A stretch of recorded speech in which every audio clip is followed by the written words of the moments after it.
কানগুলো খরগোশের কানের মতো খাড়া করে শুনুন পেকুয়ার ভাইরা, বিশ্বনবী বলেন, হে আমার উম্মতেরা, নামাজ, রোজা, দান, দেখেন নামাজ, রোজা, দানের চেয়েও বড় কোনো শ্রেষ্ঠ ইবাদতের কথা আমি কি তোমাদের বলবো না?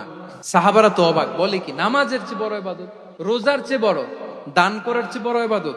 সাহাবীরা বললেন, বালা ইয়া রাসূলুল্লাহ, নবী বলেন। বিশ্বনবী বললেন, নামাজের চেয়েও বড়, রোজার চেয়েও বড়, যাকাতের চেয়েও বড়, সাদাকার চেয়েও বড় একটা ইবাদত আছে, আমি কি তোমাদের বলবো না?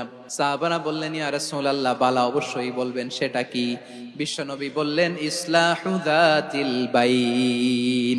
দুইজন যখন ঝগড়া লেগেছে, তোমার দুই ভাই যখন ঝগড়া লেগেছে, এই দুইজনের মধ্যে বিরোধ মিটিয়ে মীমাংসা করে দেয়া হচ্ছে সবচাইতে সেরা কাজ।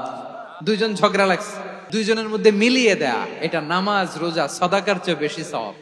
আল্লাহ বলেন, আল্লাহরে ভয় করো, ঝগড়া লাগলে মজা নিও না, ওয়াত্তাকুল্লাহ, আল্লাহরে ভয় করো, তাহলে আমরা মিলাই দিব। রাজি আছেন তো?